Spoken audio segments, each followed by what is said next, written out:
कि radius of gyration is just an average of distribution of mass, है ना बेटा। Average of distribution of mass को ही हम क्या कहते हैं बेटा, रेडियस ऑफ गायरेशन कहते हैं, है ना। और कैसा एवरेज है ये था बच्चा, रूट मीन स्क्वायर डिस्टेंस, है ना बेटा, रूट मीन स्क्वायर डिस्टेंस। ठीक है, तो चलो एक क्वेश्चन देख के बताओ, बहुत सिंपल क्वेश्चन, कोई कैलकुलेशन नहीं करना है, सिंपल देख के बताना है, ठीक है बेटा। तो देखो बेटा, मान लो क्वेश्चन क्या है कि एक डिस्क है बेटा, एक डिस्क है ना, ठीक, ये हमारा इस एक्सिस के अबाउट ऐसे घूम रहा है, ये क्या है बच्चा, एक डिस्क है, ठीक है। सवाल कहता है कि how will the radius of gyration will change, है ना बेटा। रेडियस ऑफ गायरेशन चेंज कैसे करेगा, घटेगा, बढ़ेगा या सेम रहेगा, है ना। First, if a hole is punched, अगर हम होल बना दे बेटा, कहां पे, सेंटर पे, इस डिस्क के सेंटर पे अगर हम एक होल बना दें, ठीक है, ये पहला सवाल है। दूसरा हमारा सवाल है बच्चा, दूसरा हमारा सवाल है, if a hole is punched, hole punch कर दिया जाए, एट एज, किनारे पे पंच किया जाए, किनारे पे पंच किया जाए, है ना बेटा। सी कहता है if a hole is punched, है ना, कहां पंच किया गया हमने बेटा, एट r/2 फ्रॉम सेंटर, ठीक है बच्चा। रेडियस हमारा इसका कैपिटल आर, और डिस्क हमारा कैसा है बेटा, यूनिफॉर्म डिस्क है, ठीक है। चलो बताओ आंसर क्या क्या होगा। अच्छा चैट ऑफ है, चैट ऑन कर दे रहा हूं, चैट ऑन कर दे रहा हूं, बताओ किसमें घटेगा, किसमें बढ़ेगा, किसमें सेम रहेगा, बोलो बच्चा।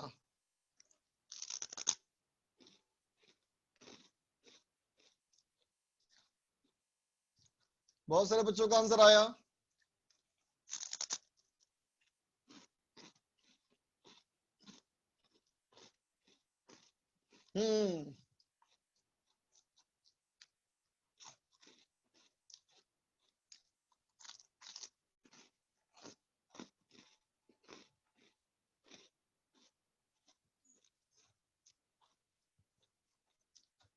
किसी का परफेक्ट आंसर नहीं आया।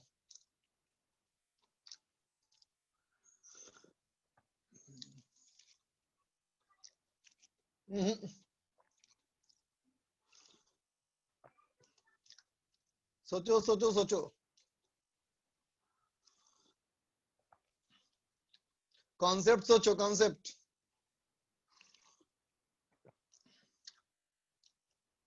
जैसे मैंने कहा था ना, मैच का एग्जांपल लेकर के, मैंने एक मैच का एग्जांपल लेकर बताया था ना बेटा, वैसे ही। हाँ बेटा, चाय पी रहा हूँ, बिस्किट खा रहा हूँ।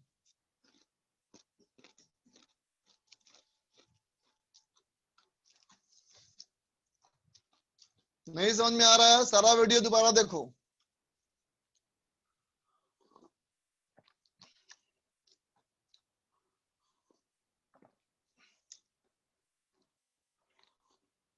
हाँ, अकेले अकेले खा रहा हूँ।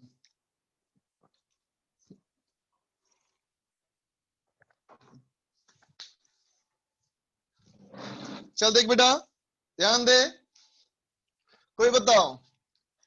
सबसे पहले एक रफ वर्क किया जाए, है ना बेटा, रफ वर्क किया जाए। बोल तो बच्चा, मान लो मैंने कहा 1 2 3 4 5 6, तो बोलो बेटा इसका एवरेज क्या आएगा। चलो ज्यादा हो गया, हटाओ, रुको रुको, एक और करनाते हैं, 5 भी कर लेते हैं। बोलो बेटा इसका क्या एवरेज आएगा, 1 से लेके 5 तक का एवरेज वैल्यू क्या आएगा, बोलो। 1 से 5 तक का एवरेज कितना, सबको ऐड करो, सबको ऐड करो बेटा, कितना हो जाएगा, 15। 15 डिवाइड बाई 5, ये हो जाएगा 5। तो देखिए बेटा यहाँ हमारा एवरेज आ गया बेटा 5। ठीक है बेटा, है ना। तो बताओ, अब मैं कहूं बेटा सवाल पे ये कहूं कि एज्यूम करो बच्चा, अगर हम इस वन को अगर रिमूव कर देंगे तो बोलो बेटा एवरेज क्या होगा।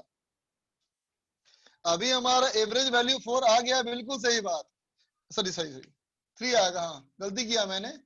एवरेज हमारा आ गया बच्चा 3, है ना। तो अब बताओ, अगर मैं 1 को रिमूव करूंगा तो क्या होगा एवरेज, बोलो बेटा। 1 को रिमूव कर लोगे तो क्या हो जाएगा एवरेज, घट जाएगा या बढ़ जाएगा बच्चा, बोलो बोलो। घट जाएगा, बिल्कुल सही बात का, है ना। क्या होगा, एवरेज घट जाएगा।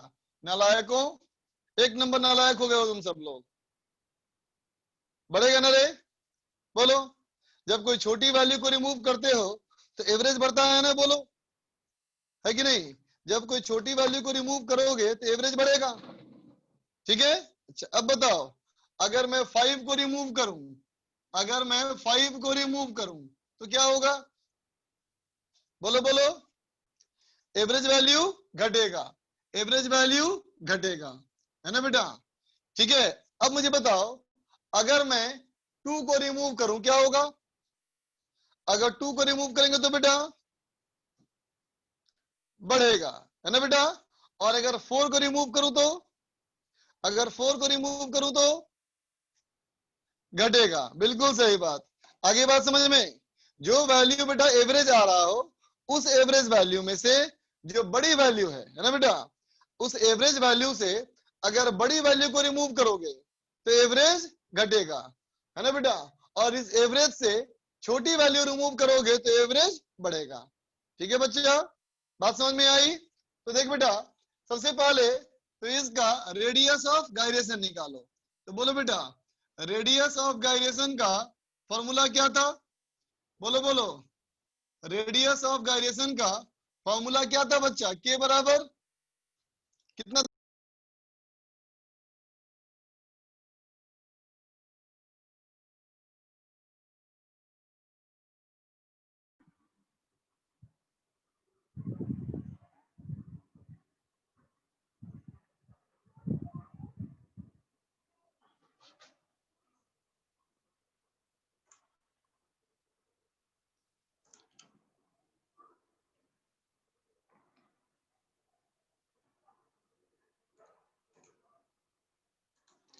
अब ठीक है बच्चा,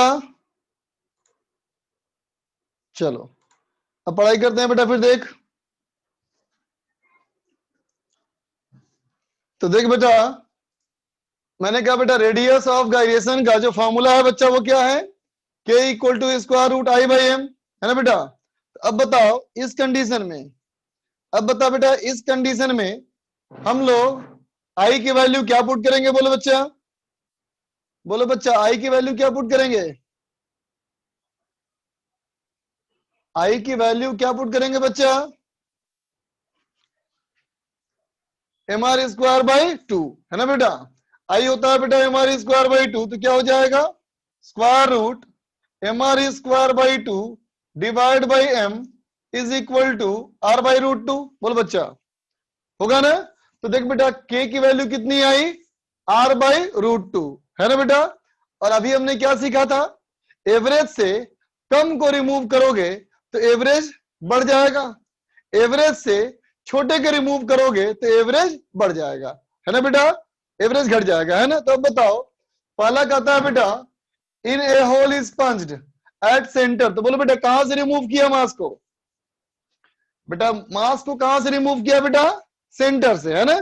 सेंटर की वैल्यू जो होगी बेटा इससे छोटी होगी ना, तो छोटे वाले पॉइंट से सेंटर से रिमूव करोगे, मतलब छोटी वाली वैल्यू को रिमूव किया, छोटी वाली वैल्यू को रिमूव करोगे तो एवरेज क्या होगा, बढ़ जाएगा।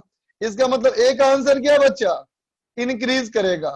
ठीक है, बी कहता है बेटा if a hole is punched at the edge, अगर किनारे में होल करोगे बेटा इसका मतलब क्या हुआ कि यहां से रिमूव किया, है ना बेटा, यहां से रिमूव किया, बड़ी वाली वैल्यू को रिमूव किया, बड़ी वाली वैल्यू को रिमूव करोगे बेटा तो एवरेज की वैल्यू घट जाएगी, है ना। ठीक है, अब देखो सी में क्या कहता है, r बाई टू। तो देख बेटा r बाई टू जो है वो r बाई रूट टू से छोटा है ना, r बाई टू की value r by root two से कम होता है ना बेटा। इसका मतलब तुमने उस मास को रिमूव किया जो एवरेज से छोटा है।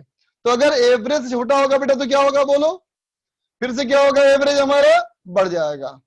आगे बात समझ में सबको, कोई दिक्कत बेटा, सबको क्लियर है, नोट कर ले। B part, one more part. देखो बच्चा बी हमारा क्या कहता है बेटा, hole is punched at the edge. अगर किनारे में होल करोगे इसका मतलब मास तुमने कहां से हटाया, जिसका रेडियस बड़ा है ना। मतलब एक बड़ी वाली वैल्यू को रिमूव करना, मतलब बेटा बड़ी वाली वैल्यू को रिमूव करोगे तो क्या होगा, एवरेज वैल्यू घट जाएगा, है ना। थर्ड में क्या है बेटा, R by two. R by two की वैल्यू देखो बेटा आर बाई रूट टू से छोटा। इसका मतलब बच्चा एवरेज वैल्यू से छोटी वैल्यू को रिमूव किए हो, मतलब जैसे कि यहाँ टू से रिमूव किया जाए, टू को रिमूव करेंगे बेटा तो एवरेज बढ़ जाएगा, तो एवरेज हमारा बढ़ जाएगा, ठीक है। अब चलो आगे चलते हैं। देखो बेटा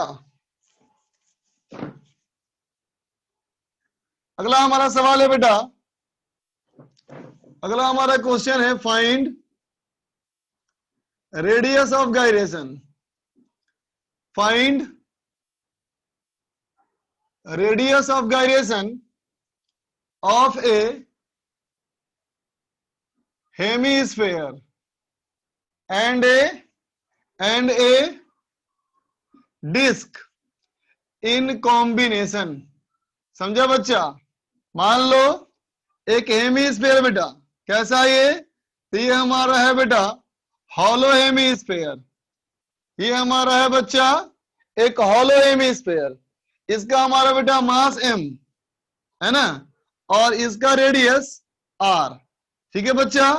और इसके नीचे लगा दिया एक डिस्क, है ना, ये हमारा है क्या बेटा डिस्क, इसका भी मास m है, ठीक है बेटा।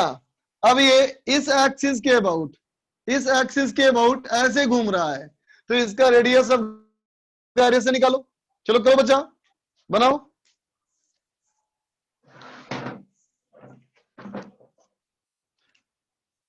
देखो बच्चों पहले से हम लोग बहुत स्लो पढ़ रहे हैं, ठीक है, ये आरबीडी चैप्टर में और स्लो हो चुके हैं हम तुम लोग के लिए। और अभी भी तुम्हें अगर दिक्कत है बेटा तो फिर मैं कुछ नहीं कर सकता बेटा, फिर मेरे हाथ में कुछ नहीं है। और देखो गधा लिख रहा है छुट्टी चाहिए इसको।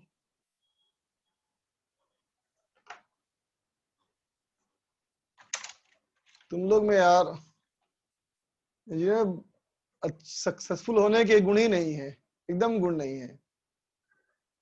छुट्टी कर दिया मैंने उसकी, छुट्टी मांग रहा था उसको छुट्टी कर दी।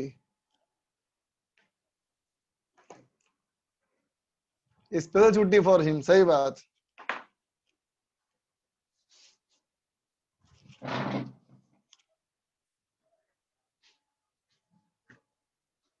मतलब ऑनलाइन क्लास में छुट्टी मांग रहा है गधा।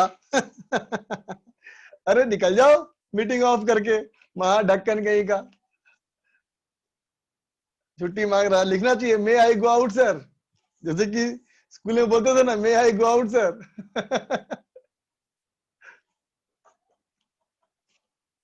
देख बच्चा क्वेश्चन कहता क्या है, पढ़ता हूं question. Find radius of gyration of a hemisphere and a disc in combination. Hemisphere और डिस्क कॉम्बिनेशन में है, इसका निकालना है बच्चा हम लोग को रेडियस ऑफ गायरेशन। चलो निकालो। यस यू कैन, बहुत लोगों ने आंसर दिया। अब चलो मैं बनाता हूं बेटा। तो देखो तो इस सवाल का आंसर क्या होना चाहिए, सबसे पहले क्या निकालना पड़ेगा बेटा हमें, मोमेंट ऑफ इनर्शिया। तो देखो बेटा मोमेंट ऑफ इनर्शिया निकालने के लिए हम बोलेंगे बेटा I of hemisphere plus I of disc. बोलो बच्चा, इस पूरे सिस्टम का आई निकालोगे तो moment of inertia of hemisphere है ना बेटा, plus moment of inertia of disc. बोल बच्चा, ठीक है ना। तो देख बेटा हेमीस्फेयर का मोमेंट ऑफ इनर्शिया क्या हो जाएगा, 2/3 mr स्क्वायर है ना बेटा, और डिस्क का कितना बेटा mr स्क्वायर बाई 2, ठीक है। तो देख बेटा, इसका हमारा आई कितना हो गया, 4 और 3 7, तो हो गया बेटा 7/3 mr²। बोलो ठीक है। अब कहता है बेटा के का formula square root of I upon total mass of system, है ना बेटा। अब तुम सोच के बताओ इस टोटल सिस्टम का मास कितना है बच्चा, टोटल सिस्टम का मास कितना है, 2m है ना बेटा। बोल m इसका और m इसका, 2m बेटा पुट कर लिया, कितना हो जाएगा r²√7/6 बन गया बेटा। ठीक है, लिख लो। अच्छा हाँ, ये गड़बड़ है, नहीं यहां 6 होगा, यहां 6 होगा तो 7/12 हो जाएगा बच्चा। अब ठीक है ना। हाँ 2/3 लिखा है मैंने बेटा, वो 2/3 ही लिखा है। ठीक,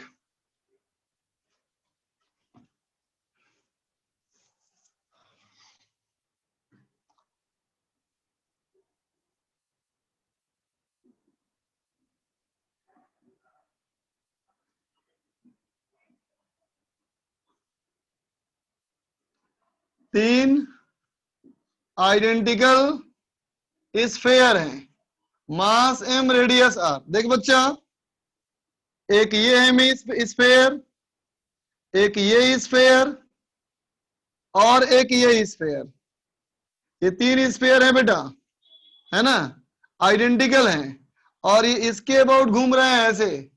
इसका निकालना है moment of inertia, sorry radius of gyration निकालने हैं, है ना बच्चा। सबका मास m रेडियस r, करो तो। सेंटर से पास कर रहा है बच्चा, यूनिट रेडियस ऑफ गायरेशन का बेटा यूनिट वही होगा जो डिस्टेंस का होता है, यूनिट मीटर।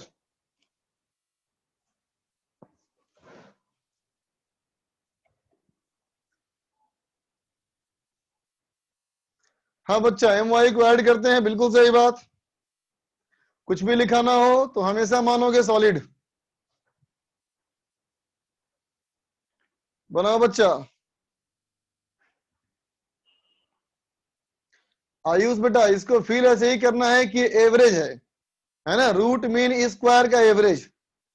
जैसे कि देखो बेटा 1 और 2, इसका अगर एवरेज निकालना हो तो 1 + 2/2 करोगे ना, लेकिन इसका रूट मीन स्क्वायर करना हो तो square root of 1² + 2² divide by 2। ठीक है, उसी तरह से रेडियस में बहुत सारे पार्टिकल हैं, जैसे मान लो बहुत सारे पार्टिकल हैं, है ना बेटा, तो r1² + r2² + r3² + r4² divide by 4 का स्क्वायर रूट, ये हो जाएगा रेडियस ऑफ गायरेशन।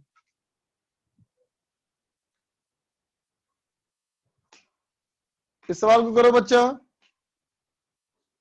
ओके बेटा, नयन का आया आंसर, हर्षित राय का आया आंसर, और दोनों का सेम ही आया आंसर।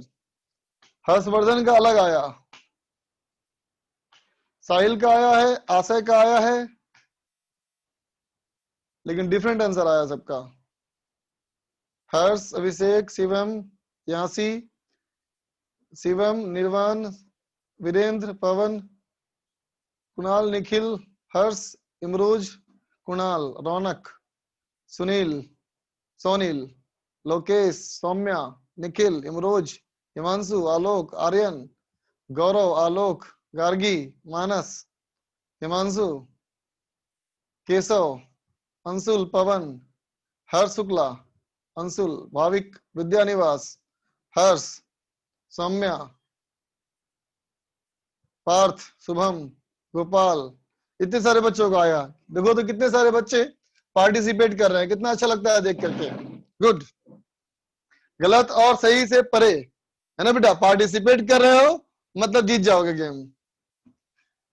कोई भी गेम जीतने के लिए सबसे पहले गेम में इंटर करना पड़ता है ना बेटा। जो गेम में इंटर ही नहीं किए वो जीत ही नहीं सकते।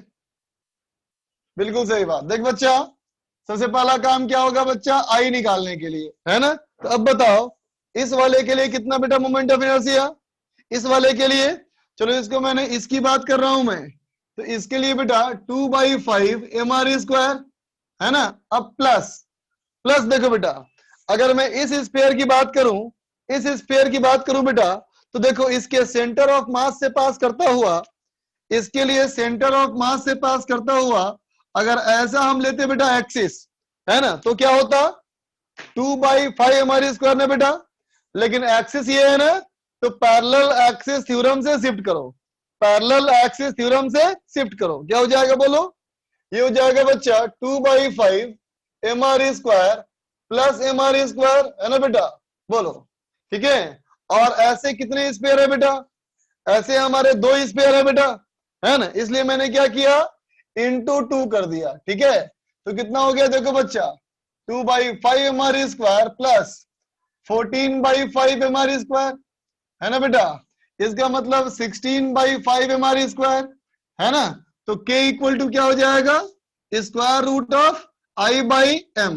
इसका मतलब बेटा I हो गया 16 mr² बाई 5, और बोलो बेटा m कितना पुट करें, m कितना पुट करें, 3, है ना बच्चा, 3m, है ना। तो क्या हो जाएगा बच्चा, r root square root by 15, इसका मतलब 4r बाई रूट 15, है ना बेटा, बात समझ गया ना, गुड। जल्दीबाजी में 2 करना भूल गया, कोई बात नहीं, ट्राई तो किया तुमने, ट्राई किया तो जीतने की शुरुआत हो गई।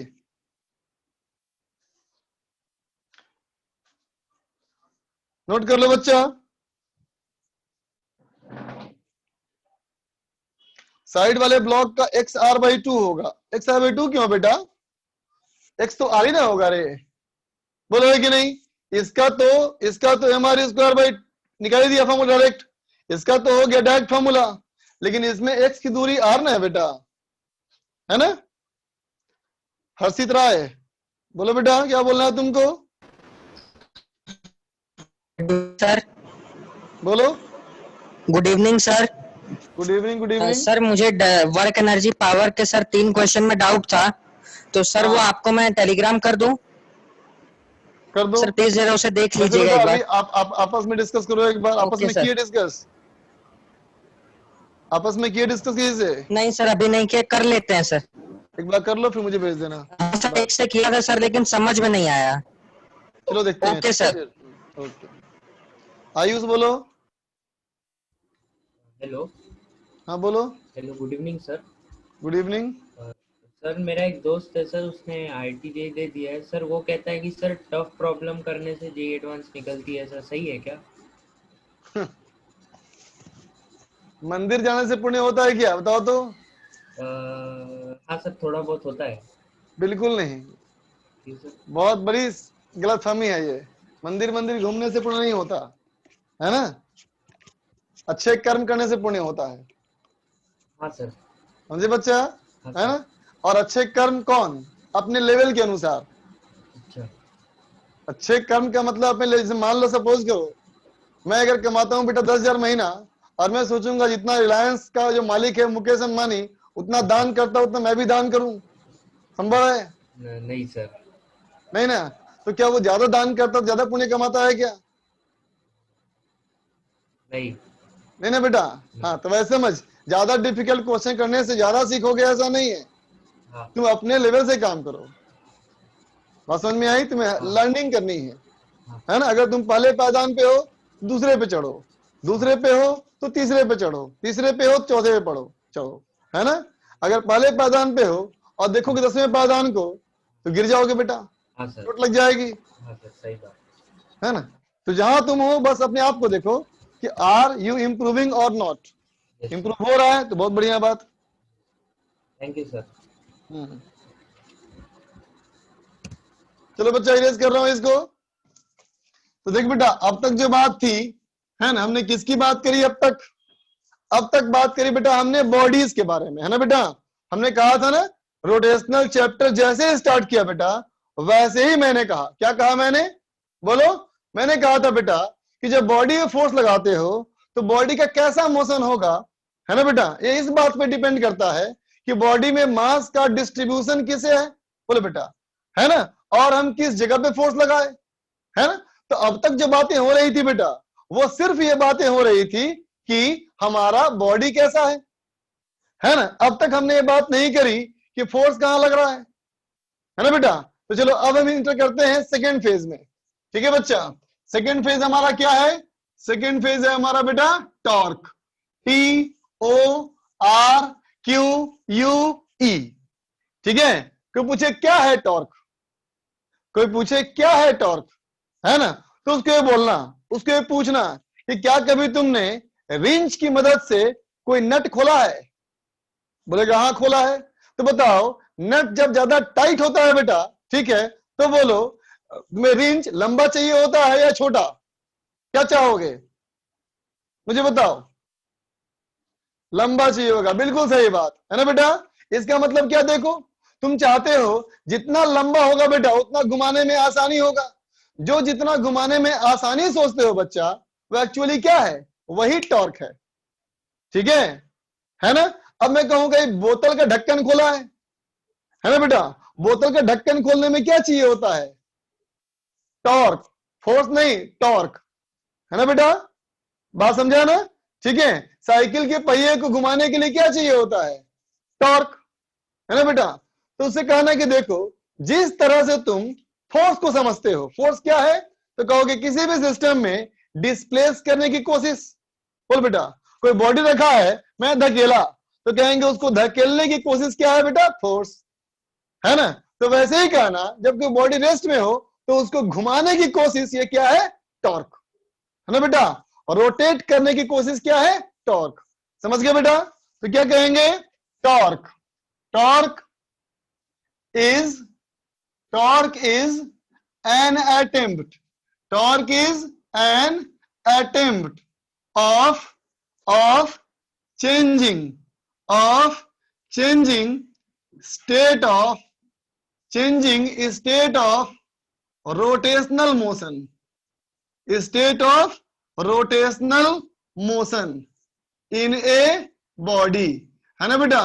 कोई बॉडी क्या हो रहा हो? घूम रहा हो, उसके घूमने की परिस्थिति को बदलने की कोशिश। समझा बेटा? जैसे कि बॉडी घूम रहा है ना बेटा, तुम चाहता है कि उसको रोक दें तो टॉर्क चाहिए। कोई बॉडी रुका हुआ है, तुम चाहते हो उसको हम घुमा दें तो ये क्या है? टॉर्क चाहिए। कोई बॉडी पहले से घूम रहा है, तुम चाहता है उसके एंगुलर वेलोसिटी को बढ़ा दें तो टॉर्क चाहिए, है ना बेटा। कोई बॉडी घूम रहा है ऐसे, तुम चाहते हो कि ऐसे नहीं अभी ऐसे घूमना शुरू कर दे, जो पहले ऐसे घूम रहा था ये ऐसे ना घूमे, अब ऐसे घूमे, तो क्या कहोगे? रोटेशन का सेंस चेंज कर दिया, फिर टॉर्क चाहिए। जब भी कभी रोटेशनल का स्टेट बदलेगा बेटा तो टॉर्क चाहिए। समझ में आया बेटा? ठीक है ना। अगला देखो, अगला मैं कहता हूं बेटा टॉर्क also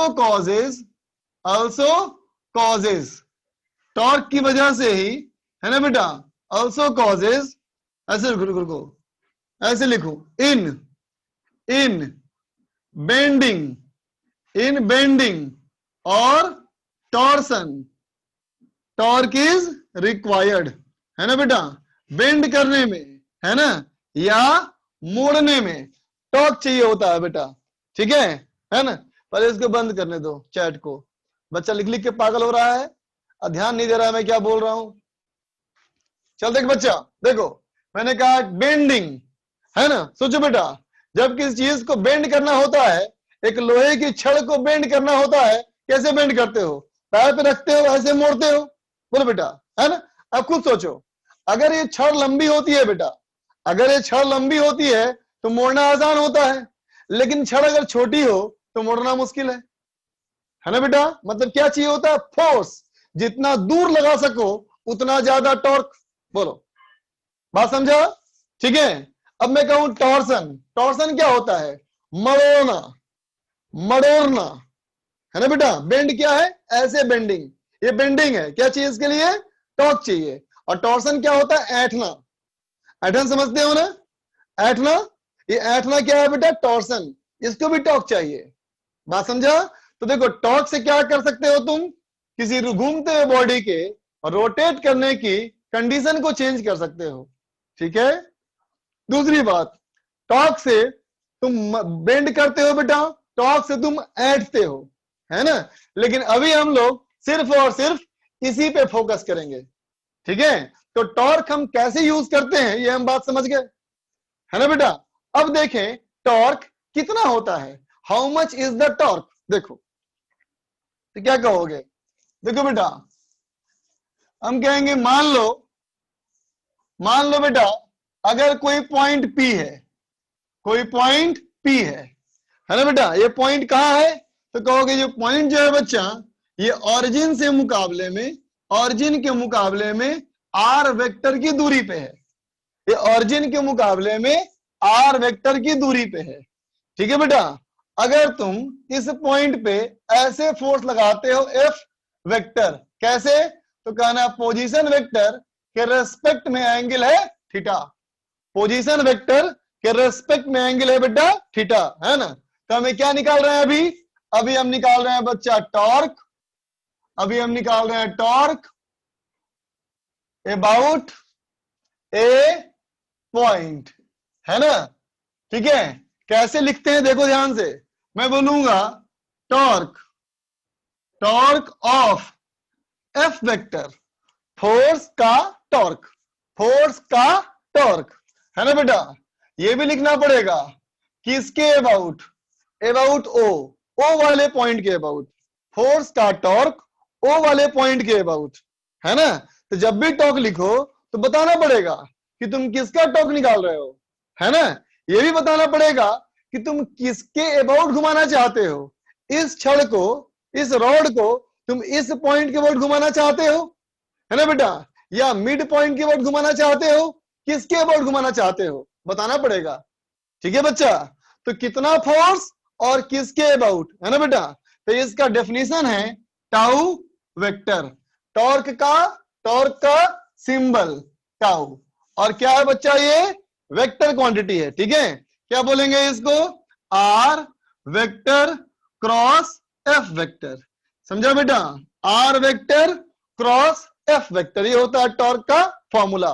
अब बताओ अगर मैं कहूं कि टॉर्क का कितना मैग्नीट्यूड, तो A vector cross B vector के क्या होता है magnitude, A B sine theta. तो वैसे ही क्या बोलोगे, टॉर्क का मैग्नीट्यूड हो गया आर एफ साइन थीटा, बोलो बेटा। ठीक है, बात समझा। अब देखना बेटा, इस आर एफ साइन थीटा को क्या मैं ऐसे बोल सकता हूं बच्चा, R sine theta into F, बोलो तो, बोल सकते हैं ना, बोल सकते हैं। अब देखो बेटा आर साइन थीटा क्या है, गौर करो। वैसे मैंने कहा बेटा कि देखो इस वाले लाइन को आगे बढ़ा दो, ये हमारा क्या था बच्चा, ये था हमारा आर, है ना, ये था हमारा एफ। मैंने कहा इस लाइन को आगे बढ़ाओ, किसको आगे बढ़ाओ, लाइन ऑफ फोर्स को, और यहां से परपेंडिकुलर ड्रॉप करो, यहां से परपेंडिकुलर ड्रॉप करो। ठीक, जब ये एंगल थीटा है तो ये भी एंगल थीटा है।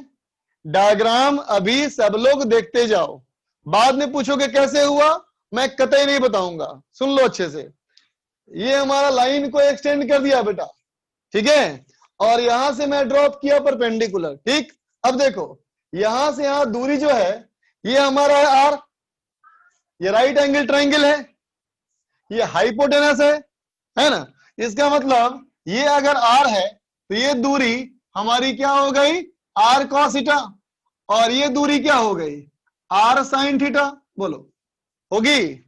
ठीक है, तो अब देखो इस आर साइन थीटा को क्या बोलोगे, ये वो लाइन है जो फोर्स से परपेंडिकुलर है, ये वो लाइन है जो फोर्स से परपेंडिकुलर है, इसलिए मैंने क्या बोल दिया इसको, आर परपेंडिकुलर। तो इस फॉर्मूले को ऐसे भी समझा जा सकता है, आर परपेंडिकुलर इंटू एफ, ऐसे भी समझ सकते हैं।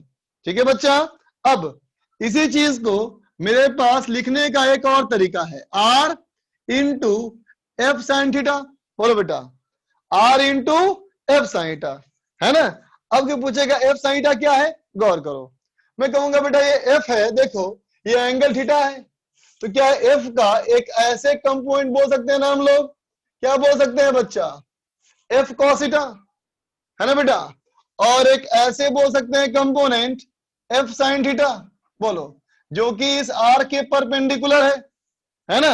तो क्या बोलेंगे हम लोग, कि देखो ये वाला फोर्स बेकार हो गया, ये F sin था और ये R मल्टीप्लाइड है, इसका मतलब R तो R रह गया बेटा, लेकिन फोर्स का वो वाला कंपोनेंट जो R के परपेंडिकुलर है। समझा? टॉर्क निकालने के लिए R और F को ऐसे मल्टीप्लाई करना होता है जब R और F एक दूसरे से परपेंडिकुलर हो। क्लियर? ठीक है, या तो R F से परपेंडिकुलर हो या तो F R से परपेंडिकुलर हो। ठीक है बच्चा, कहां से लाया मैंने उसको? बेसिक फॉर्मूले से लाया, ए बी साइन थीटा। ठीक है बच्चा, फटाफट लिख ले इसको,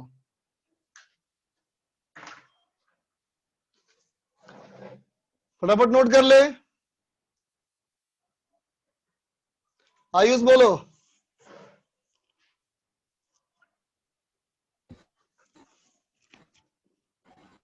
सर वो मैंने डाउट पूछ लिया। रौनक। सर एक बात पूछना था सर। क्या सर आप पूछो? जो जैसे नेक्स्ट क्लास में जो टॉपिक पढ़ाएंगे वो टॉपिक सर क्लास के लास्ट में बता देंगे, तो सर वो देख के आएंगे कहीं बुक से थोड़ा सा, तो नहीं, कोई हेल्प जरूरत मिलेगा। देखने का नहीं है। जब मैं पढ़ा दूं उसके बाद देखो, तेरा समय बचेगा, जल्दी समझ जाएगा। ठीक है, ओके सर। जब मैं पढ़ाऊं उसके बाद पढ़ो तो फायदा ज्यादा तुमको होगा। हर चीज को मैं 0 लेवल से स्टार्ट कर रहा हूँ, इतना बेसिक लेवल से तेरा बुक भी दिया नहीं रहेगा कहीं पे। Okay sir. Abrudeep. Sir torque और फोर्स में क्या डिफरेंस होता है? बहुत घटिया सवाल किया तुम, सॉरी बच्चा। देख बच्चा, एक बात दिमाग में रख, कोई कितना भी बड़ा जादूगर क्यों ना हो, वो जादू उसी को दिखा सकता है जिसके पास आंखें हो, है ना बेटा? बहुत बड़ा जादूगर किसी अंधे को जादू नहीं दिखा सकता, है ना बेटा? तो don't try to be like a blind. अगर तुम फिजिक्स ब्लाइंड बन के सीखना चाहते हो तो बहुत मुश्किल है, इम्पॉसिबल। आंखें होनी चाहिए फिजिक्स बनने के लिए। और तुम्हें घूमने में और चलने में अंतर समझ में नहीं आ रहा है तो पूछ रहे हो फोर्स टॉर्क में क्या अंतर है। इतना सब करने के बाद पूछते हो फोर्स टॉर्क में क्या अंतर है। ये सब बातें यहाँ पे लिख दी मैंने, फिर भी पूछता है फोर्स टॉर्क में क्या अंतर है। क्या आदमी हो यार, जल्दी लिखो।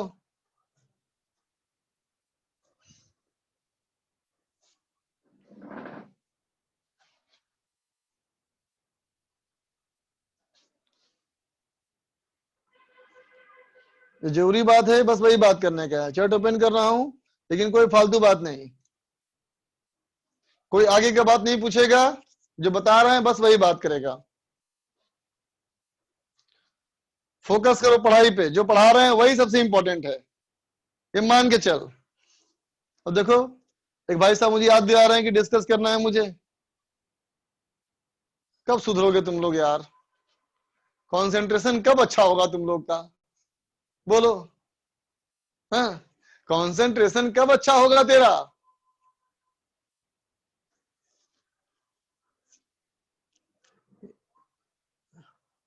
ऐसे बोलो। सर ये आपने टॉर्क का सिंबल क्या लिखा है? टाउ पढ़ते हैं इसको, TAU, टाउ। देख बच्चा,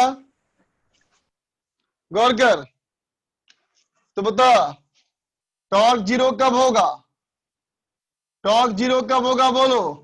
इफ थीटा इक्वल टू 0 और पाई। हो गया बेटा, बोल। थीटा 0 कर दोगे साइन 0 0, पाई कर दोगे तो भी हो जाएगा 0, है ना बेटा? अगर R 0 होगा तो भी फोर्स 0 होगा। देखो R 0 होगा तो 0 होगा ही होगा टॉर्क, F 0 होगा तो भी टॉर्क 0 होगा, साइन थीटा 0 होगा तो भी 0 होगा, है ना? R और F 0 ना हो तो भी टॉर्क 0 है। कब? जब ऐसा कंडीशन है।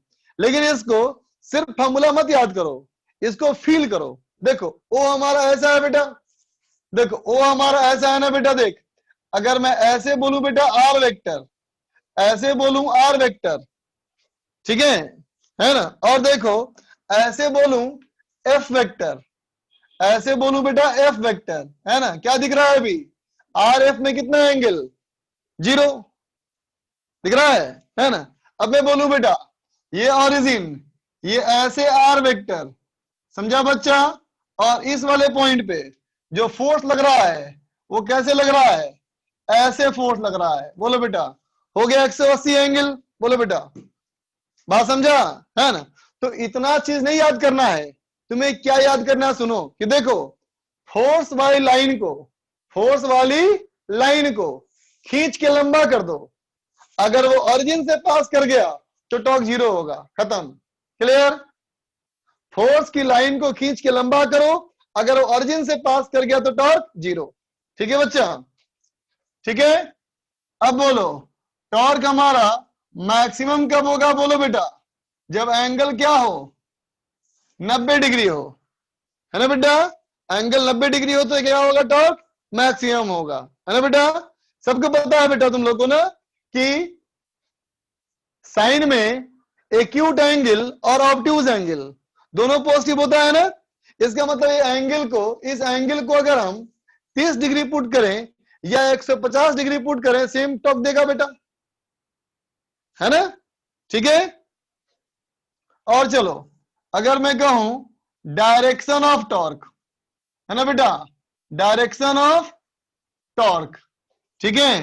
डायरेक्शन ऑफ टॉर्क में सबसे पहला मेथड क्या है, तो कहेगा राइट हैंड थंब रूल, ठीक है। राइट हैंड थंब रूल कैसे इस्तेमाल करते हैं, देखो बच्चा, हालांकि तुम लोग बहुत लोग को आता होगा, पहला वेक्टर कौन है, पहला वेक्टर कौन है, आर। तो दाहिने हाथ की हथेली को पहले वेक्टर की तरफ रख दिया, ठीक है।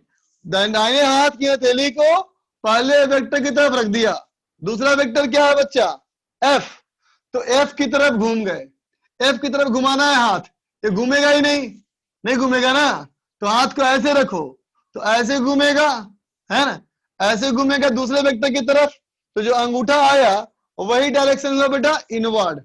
इसका मतलब टॉर्क का डायरेक्शन कैसे आया बेटा, अभी इनवर्ड आया, समझ में आया, ठीक है। तो देखो बेटा अगर इनवर्ड है तो बोलो फिंगर्स कैसे घूम रही हैं, बोलो फिंगर्स कैसे घूम रही हैं, क्लॉकवाइज, क्लॉकवाइज तो अंदर की ओर। अब बताओ फिंगर कैसे घूम रही है, एंटी क्लॉकवाइज, किधर हो गया, बाहर की तरफ, समझा बच्चा। तो अगर तुम्हारा टॉर्क वेक्टर बाहर की तरफ आए, है ना बेटा, तो कहना बॉडी ऐसे घूमेगा, ठीक बेटा। और अगर टॉर्क वेक्टर अंदर की तरफ आए, है ना, तो कहना बॉडी ऐसे घुमाना चाहता है, ठीक है ना। दूसरा तरीका है right hand screw method, right hand screw method, ठीक है ना। चलो देखो बेटा इन दोनों में एंगल देखो, इन दोनों में एंगल देखो, एंगल कहां से कहां देखना होता है, तो बोलोगे आर से लेकर के फोर्स तक, कहां से कहां, आर से लेकर के फोर्स तक। तो बोलो बेटा आर से लेकर के फोर्स ऐसे बनाएंगे तो कैसा एंगल बना, क्लॉकवाइज की एंटी क्लॉकवाइज, बोलो क्लॉकवाइज ना, क्लॉकवाइज मतलब इनवर्ड्स, है ना, एंटी क्लॉकवाइज मतलब आउटवर्ड, क्लियर, ठीक है बच्चा। लेकिन तुम इन दोनों में से किसी झमेले में नहीं पड़ोगे, है ना। मैं तुमको बता रहा हूं सबसे आसान तरीका, सुन ध्यान से, क्या करना होता है देखो, ठीक, observe the sense of rotation of R vector due to F vector, समझा बेटा, ठीक। क्या देखना है तुमको, बोलो अगर ये आर को, इस आर को अगर ये फोर्स से ऐसे खींचोगे तो आर कैसे घूमेगा, बोलो जल्दी बताओ, कैसे घूमेगा, इस आर को इस फोर्स से ऐसे खींचोगे तो कैसे घूमेगा, ऐसे घूमेगा क्लॉकवाइज, है ना। बस हो गया, डायरेक्शन खत्म, है ना। हर बार क्या देखना है बच्चा कि आर कैसे घूमना चाहता है, आर को जैसा फोर्स घुमाएगा बस वही डायरेक्शन, और कुछ सोचने का नहीं, ठीक है, लिख ले फटाफट।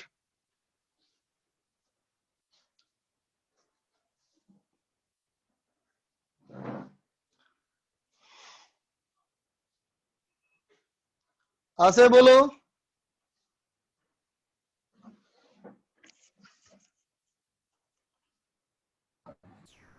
हो गया सर। रौनक, सर ये लास्ट वाला नहीं समझा सर। कौन सा तुम्हें नहीं पढ़ो तो क्या लिखा है? Observe the sense of rotation of R vector due to F vector. Diagram दिख रहा है? Yes sir. आर दिख रहा है, फोर्स दिख रहा है। Yes sir. बताओ उस फोर्स से अगर उस पॉइंट को खींचेंगे तो आर कैसे घूमेगा?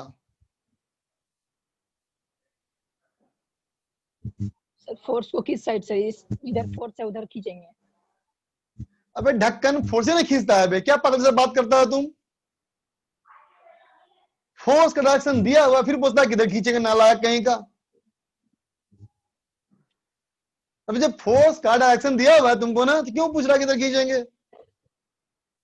तुम लोग बेटा धैर्य की परीक्षा ले लेते हो एकदम सही में, पेशेंस का परीक्षा लेता है तुम लोग मेरा एकदम। अरे फोर्स मतलब खींचना, फोर्स दिख रहा डायरेक्शन तेरे को? नहीं दिख रहा, बोलो रौनक।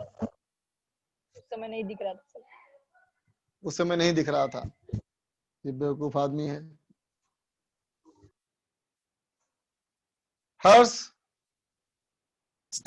सर ये राइट हैंड स्क्रू मेथड नहीं समझ में आया सर, एक बार फिर बता दीजिए। राइट हैंड स्क्रू मीटर में पहला वेक्टर क्या दिख रहा है बाबू? Sir R vector. आर। दूसरा वेक्टर क्या है? Sir F vector. एफ। तो आर से एफ की तरफ बढ़ना होता है, तो आर से एफ की तरफ बढ़ेंगे तो एंगल को देखो। Sir theta. थीटा किधर दिख रहा है? Sir clockwise. बस वही डायरेक्शन हो गया, ठीक है। और सर जैसे आपने थर्ड पॉइंट लिखा है कि observe the sense of rotation of R vector due to F vector. हाँ सर जैसे आपने पहला तरीका बताया था कि सर जैसे मतलब कि टॉर्क की जो डायरेक्शन होगी वो इनवर्ड्स होगी या आउटवर्ड्स होगी, यानी जेड एक्सिस पे सर, मतलब हाँ सर ऐसा कह सकते हैं ना सर? बेटा ये इनवर्ट जो आउटवर्ड लिखा है ना मैंने, यस सर। ये पूरे चैप्टर में कोई काम नहीं आएगा। काम तेरा आएगा ये क्लॉकवाइज और एंटी क्लॉकवाइज पहचानना। ओके जो सर। काम आएगा उसकी बात ना करोगे बेटा, बताओ। ओके सर इतना ही डाउट था sir. Okay sir, thank you. जब किसी बॉडी को घूमते हुए देखते हो तो क्या देखते हो कि क्लॉकवाइज घूम रहा है एंटी क्लॉकवाइज? इनवर्ड आउटवर्ड नहीं देखते हो ना कभी भी। Rishabh, hello sir, good evening sir. Good evening, बोलो। सर वो राइट हैंड स्क्रू मेथड में जो है कि थीटा जिस की तरफ फॉर्म होगा, मतलब तो जैसे क्लॉकवाइज फॉर्म हुआ तो टॉर्क इनवर्ड लगेगा ना? फिर इनवर्ड, मैं भी बोल रहा हूँ बेटा, इनवर्ड आउटवर्ड मत सोचो, क्लॉकवाइज एंटी क्लॉकवाइज सोचो, मेन काम वही आने वाला है तेरा। Okay yes sir. और सर ये ऑब्जर्व द सेंस में जो फोर्स की डायरेक्शन है उस हिसाब से जिस तरफ बॉडी मूव करेगा उसी हिसाब से टॉर्क बॉडी नहीं, जिस तरफ आर घूमेगा, आर आर। ओके सर, ठीक है। Yes sir. घूमेगा नहीं, जिधर घुमाना चाहेगा, ये समझो। आयुष, सर ऐसा सोच सकते हैं कि force in circular motion is torque? नहीं बिल्कुल नहीं, कुछ मत सोचो, जो बता रहा हूँ बेटा वही सोचो। इसमें दिमाग लगाओगे फेल हो जाओगे, तुम बता दो तेरे को, मैं सारे बच्चों को बोल रहा हूँ, इसमें दिमाग अभी बिल्कुल लगाना नहीं है, दिमाग खूब लगाना जब चैप्टर खत्म हो जाए। अभी क्या है, फुट स्टेप्स को फॉलो करो, दिमाग एकदम मत लगाओ, मेरे रास्ते को फॉलो करो। मैं क्वेश्चन कैसे करता हूं, क्या प्रोसेस से करता हूं, उसको सीखो, एग्जैक्टली उसको फॉलो करो।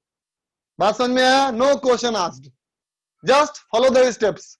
यही तरीका इस चैप्टर को सीखने का है। इस चैप्टर में मैं तुम्हें ये नहीं सिखाता कि मोशन क्या होता है, मैं इस चैप्टर में तुम्हें इसलिए भी सिखा रहा हूं क्वेश्चन कैसे करोगे, तो एकदम तरीके को फॉलो करो, ठीक। चलो आगे देखो। देख बच्चा, एक क्वेश्चन कहता है बेटा कि मान ले एक पॉइंट पे ऐसा एक हेक्सागोनल नट लगा हुआ है, ऐसा एक हेक्सागोनल नट लगा है बच्चा, ठीक है। और इस नट को खोलने के लिए जिस रिंच का इस्तेमाल किया जा रहा है बेटा, इस नट को खोलने के लिए जिस रिंच का इस्तेमाल किया जा रहा है है ना। इस रेंज में ये कहा गया कि अगर तुम इसके सेंटर से यहां फोर्स लगाते हो, कहां फोर्स लगाते हो, तो यहां से 40 सेंटीमीटर की दूरी पे, और अगर ऐसे फोर्स लगाते हो 20 न्यूटन, तो ये नट खुल जाएगा। ठीक है, ऐसे फोर्स लगाते हो तो नट ये खुल जाएगा।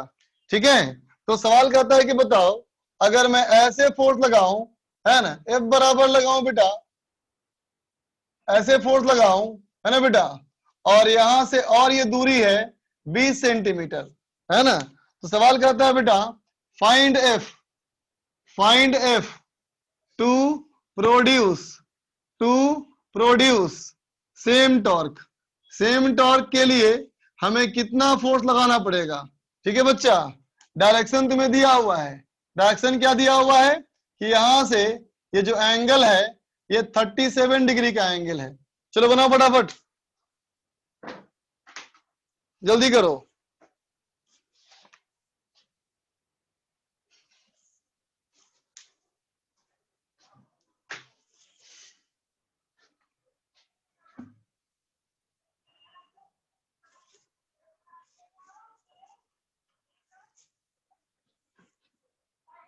कर बच्चा,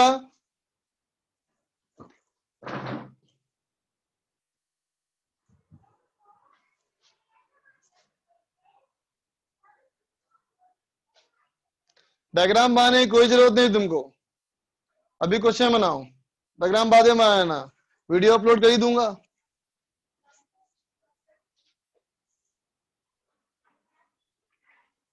आया, बहुत सारे बच्चों का आंसर आया, गुड, कीप ट्राइंग।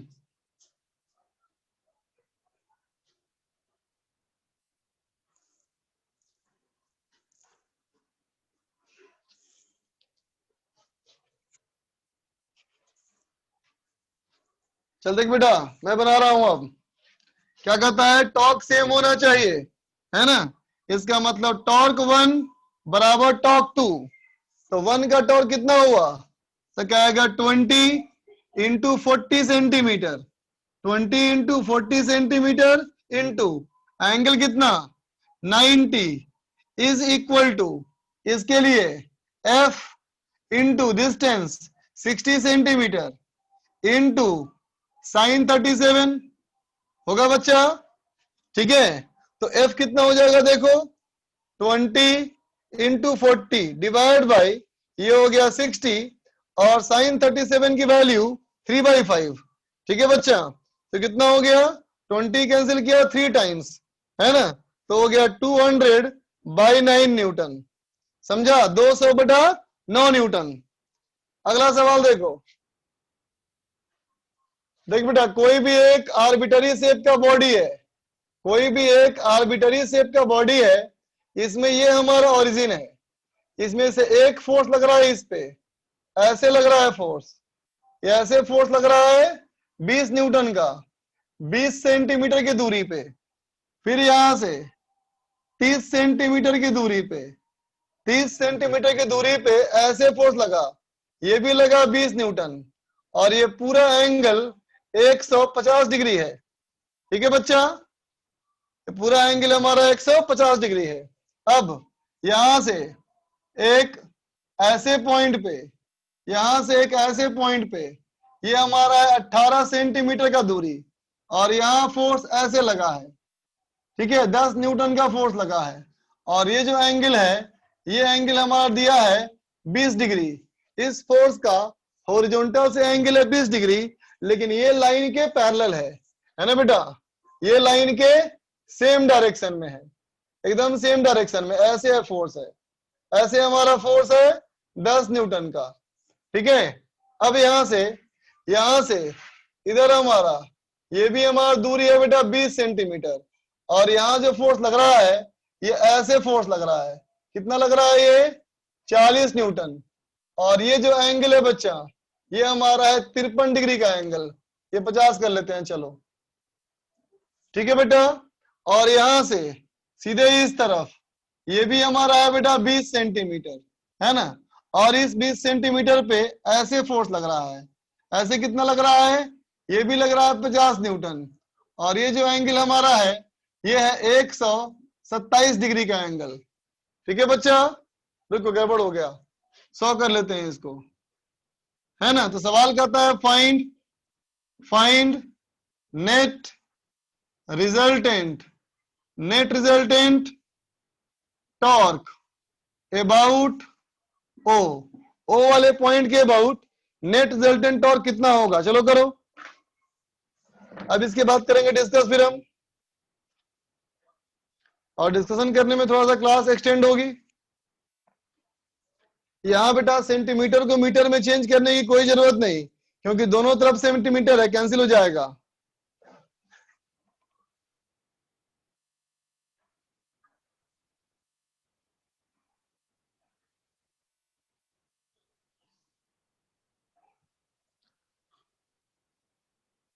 हाँ जल्दी कर दूंगा अपलोड।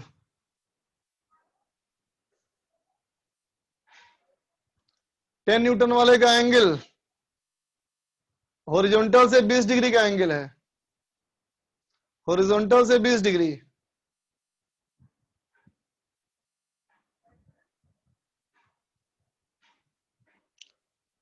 नहीं बेटा अभी तो स्क्रीन बिल्कुल ब्लर नहीं है बच्चा। हर्षित स्क्रीन ब्लर है क्या? नहीं ना, हाँ चलो। देवांश क्या लिखे हो? SSNO मतलब क्या? sin 20 की वैल्यू चाहिए, दिमाग लगाओ। अगर sin 20 की वैल्यू ढूंढ रहे हो इसका मतलब दिमाग कम लगा रहे हो।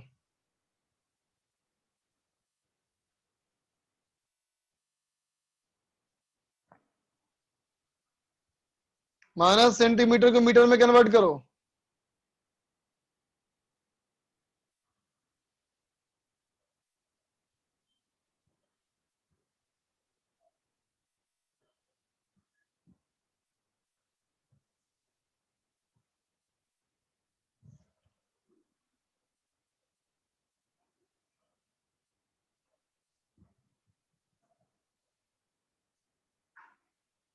फिर भी चेक कर लो बेटा एक बार। पार तुम भी कन्वर्ट नहीं किया। निखिल निकाला है वैल्यू, सार्थक भी निकाला, गौरव भी निकाला। टॉर्क का यूनिट न्यूटन मीटर। हाँ सही पकड़ा तुम आयुष।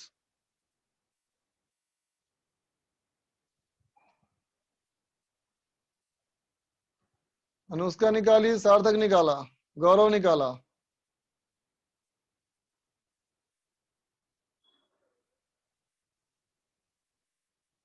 पार्थ निकाला, यश निकाला।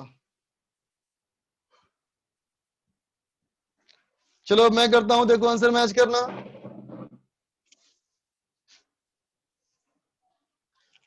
देखो बेटा क्या कहा था मैंने, अगर फोर्स ऑरिजिन से पास कर जाए तो नेट टॉर्क 0 हो जाता है बच्चा, है ना। तो बताओ ये फोर्स जो कि ऑरिजिन से पास कर गया इसका टॉर्क 0 होगा। जब उसका टॉर्क 0 है बेटा इसका मतलब फोर्स के बारे में सोचना पाप है। बोलो, इस फोर्स के बारे में तुम सोच रहे हो तो वो एक पाप है बेटा, बिल्कुल सोचने का नहीं, है ना। यहाँ जो फोर्स है ये भी देख ऑरिजिन से पास कर गया, इसके बारे में सोचना, है ना, और ज्यादा तनाव देना दिमाग को है, कोई काम का नहीं। दोनों मेन काम का कौन है बच्चा? ये और ये। ठीक है, अब एक एक करके बढ़ो। चलो मैंने इसको मान लिया फर्स्ट, है ना बेटा, इसको मैंने मान लिया फर्स्ट, है ना, और इसको मैंने मान लिया सेकेंड, और इसको मैंने मान लिया थर्ड। ठीक है, तो अब बताओ फर्स्ट के लिए टॉर्क वन क्या होगा? R F sine theta. R कितना बच्चा? आर हो गया 0.2 इंटू फोर्स हो गया बच्चा 100 इंटू साइन 127। साइन 127 का वैल्यू तो बोलेगा 4/5, है ना बेटा। साइन 127 और साइन 53 का वैल्यू बराबर कितना हो जाएगा बच्चा? ये हो जाएगा 16 न्यूटन मीटर। ठीक है बच्चों, देख के बताओ, अगर ये ऐसे फोर्स लगाओगे भूल जाओ, बाकी सारे फोर्सेस को भूल जाओ, सिर्फ इसको देख के बताओ ऐसे धकेलेंगे तो बॉडी कैसे घूमेगा? जल्दी बताओ। क्लॉकवाइज या एंटी क्लॉकवाइज? सी और ए? क्लॉकवाइज। इसका मतलब इस टॉर्क का डायरेक्शन कैसे हो गया? क्लॉकवाइज। ठीक है, अब चलो इसकी बात करो। अब आओ टॉर्क 2 पे। टॉर्क 2 क्या लिखेगा बेटा? फोर्स 0.2 हो गया। कितना हो गया बेटा? फोर्स 20 और एंगल कितना बच्चा? 150। साइन 150 का वैल्यू कितना? हाफ। कितना हो जाएगा बच्चा? ये हो जाएगा 2 न्यूटन मीटर। अब बोलो, बाकी सबको भूल जाओ, सिर्फ इस फोर्स को देख के बताओ, अगर ये फोर्स अकेला होता तो कैसे घुमाता इसको? Anti clockwise. बिल्कुल सही। अब चलो आओ टॉ 3। बोलो बेटा 0.2 इंटू फोर्स। फोर्स हमारा कितना बच्चा? 50 इंटू साइन 53, ये भी हो गया 4/5। ये कितना हो गया बच्चा? ये हो गया 8 न्यूटन मीटर। अब बताओ ये वाला फोर्स कैसे घुमाना चाहता है? ये भी एंटी क्लॉकवाइज। बिल्कुल सही बात है ना बेटा? ठीक है, तो अब देखो बेटा, तुम किसी को मान सकते हो पॉजिटिव, किसी को मान सकते हो नेगेटिव, है ना? चलो मैंने इसको मान लिया पॉजिटिव, तो ये नेगेटिव और ये नेगेटिव, है ना बच्चा? तो क्या लिखेगा? Net torque. नेट टॉर्क बराबर सिग्मा टाउ। कितना sigma tau? Sigma tau equal to, ये पॉजिटिव बेटा तो कहेंगे +16, ये नेगेटिव तो -2, ये नेगेटिव तो -8। इसका मतलब बेटा कितना? 16 में 10 गया तो हो गया 6 न्यूटन मीटर। बोलो बेटा पॉजिटिव आया कि नेगेटिव आया? आया ना पॉजिटिव। पॉजिटिव आया इसका मतलब कितना हो जाएगा बेटा? पॉजिटिव आया इसका मतलब ये हो जाएगा बेटा ऐसा वाला डायरेक्शन। ठीक है, अच्छा एक गलत हो गया मेरा। सेकंड वाला में 30 था ना सेंटीमीटर, ये 30 था बच्चा, तो ये हो जाएगा 3, ये हो जाएगा 3, तो ये हो जाएगा हमारा 5। ठीक है, लिख लो।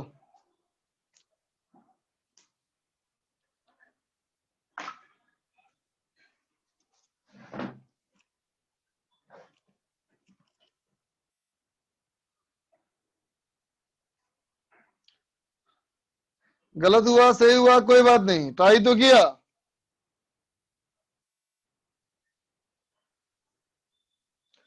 हिमांशु बोल रहा है सभी चैप्टर से आसान लग रहा है इसको। बहुत अच्छी बात है, लगना ही चाहिए। जिसको नहीं लग रहा है बार बार वीडियो देखो।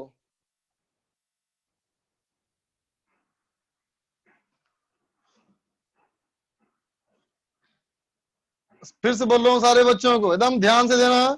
जिस रास्ते को मैं फॉलो कर रहा हूँ उस रास्ते को पीछे लगे जाओ, एकदम मेरे पीछे लगे जाओ, दिमाग बिल्कुल मत लगाना। जैसे मैं कर रहा हूँ वैसे करते जाना, तभी ये तुम्हारा चैप्टर आसान लगेगा। जब चैप्टर खत्म हो जाए तो मैं कहूंगा दिमाग लगाने के लिए, तो लगाना दिमाग।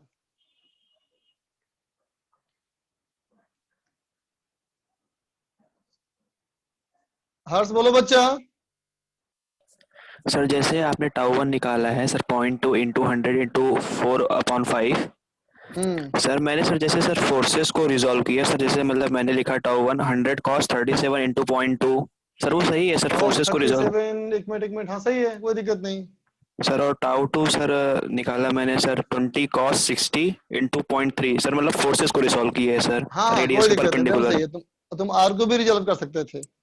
Yes sir. ठीक है, ओके हाँ। Sir, okay sir. अच्छा बोल तो बच्चा क्या करना है हम लोग डिस्कस अभी? सर अभी तो sir exercise third part 2 sir हो गई थी, और सर एक्सरसाइज थर्ड पार्ट 1 करना था सर जे एडवांस वाला, और सर एक्सरसाइज 2 पार्ट 2 का 1 to 5 दिए थे वो डिस्कस करना है। अच्छा एक्सरसाइज 3 पार्ट 1 करना है और एक्सरसाइज 2 2 पार्ट 2 पार्ट। का 5 क्वेश्चन, यस सर। है ना? ठीक है चलो।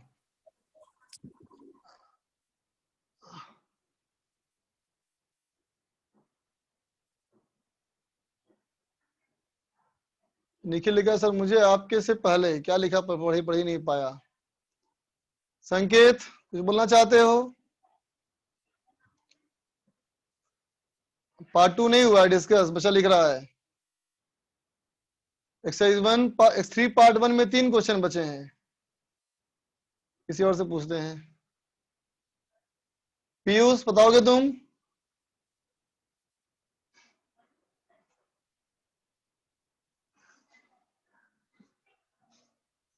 तो चला गया पीयूष। हेलो। आयुष, हाँ बोलो, यस सर, बोलिए सर। क्या बता, क्या हुआ डिस्कस बताओ, क्या बाकी है करना है अभी हम लोग को? सर 1 मिनट सर, बता रहा हूँ। Sir exercise 3 part 1 sir part 2 बताना था। और एक्सरसाइज सर 3 पार्ट 1 में एक्सरसाइज 2 कितना का बचा है? पार्ट 2 में, एक्सरसाइज 3 पार्ट 1 में पार्ट 1 में सर, पार्ट 1 में नहीं बताया। कुछ भी नहीं बताए हैं? नहीं एक्सरसाइज 3 पार्ट 1 कुछ भी डिस्कस नहीं हुआ है? नहीं। और 3 पार्ट 2? और पार्ट टू भी नहीं हुआ है। पार्ट तो आज क्या करना है हम लोग को? आज सर एक्सरसाइज 3 का पार्ट 2 करना है। एक्सरसाइज 3 पार्ट 2 करना है, निकालो फिर। अच्छा, एक्सरसाइज 3 पार्ट 2 में 6 तक हो चुका है डिस्कस। Yes sir. ठीक है, अब इतने बच्चे हैंड रेस कर रखे हैं, सबको अनम्यूट करेंगे तो फिर तो वाट लग जाएगी बेटा। एक्सरसाइज 3 पार्ट 2 में आओ, 6 तक हो चुका डिस्कस था, उससे आगे बढ़ो। देखो बेटा 3 पार्ट 2 में 6 से आगे 10 तक पूछना है कोई? अब बात नहीं कर पाऊंगा, निकालो। बोलो बोलो, 10 नंबर पूछना है मनीष सिंह को, आलोक को पूछना है 7 नंबर। देखो 7 नंबर, 9 नंबर, 10 नंबर का डिमांड आया अब तक। 7 नंबर देखो बच्चा, 7 नंबर सवाल क्या कहता है? देखो 7 नंबर कहता है बेटा कि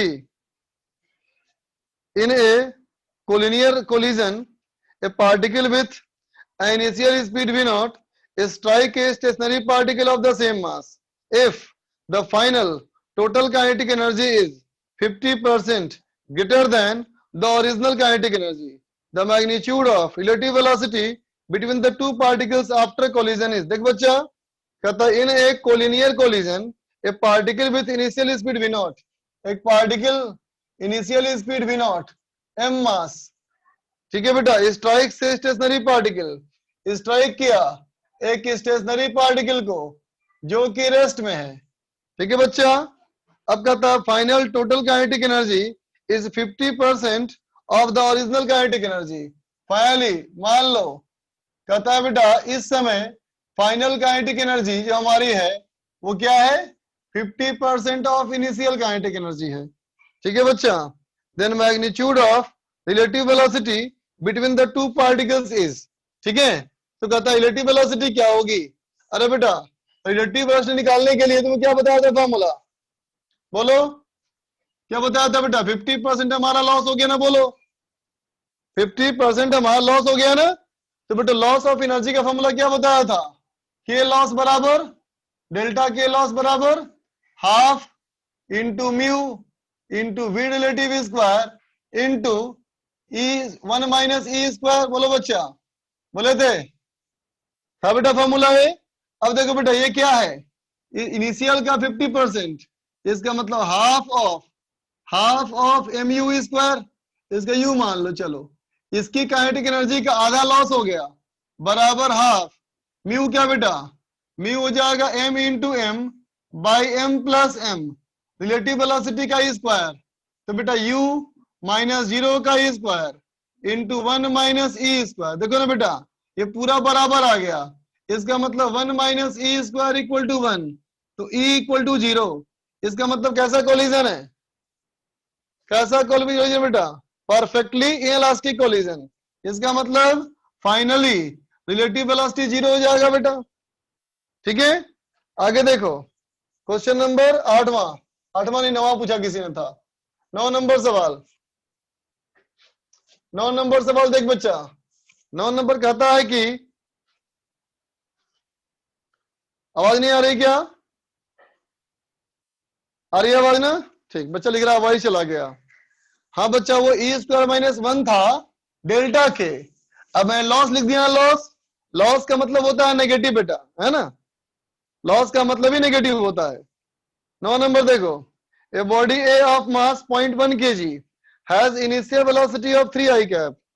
एक पार्टिकल मान ले बच्चा, एक पार्टिकल का मास है 0.1 kg, इसकी जो वेलोसिटी है ये हमारी वेलोसिटी है बच्चा 3 i cap meter per second, ठीक है।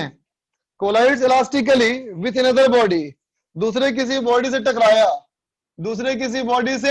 टकराया, बी ऑफ सेम मास, ये बॉडी ए और ये बॉडी बी, इसका मास भी सेम ही है बच्चा, which has an initial velocity of 5 j cap meter per second. इसकी वेलोसिटी बेटा 5 j cap meter per second. After collision A moves with a velocity 4 i cap plus 3 j cap. जब टक्कर हो गई तो ए वाले की वेलोसिटी ये दिया है 4 i cap plus 3 j cap, ठीक है। तो पूछता है energy of B after collision is x by 10 joule. तो बी वाले की काइनेटिक एनर्जी क्या होगी, ये हमारा क्वेश्चन है बच्चा, ठीक है। The kinetic energy of B written as x by 10, the value of x is, mass नहीं दिया है, दोनों का मास सेम है, ठीक है बच्चा। उत्कर्ष लिख रहा है 7 का आंसर √2 भी दे रखा है, 7 का आंसर √2 भी दे रखा है, कैसे हो सकता है भाई।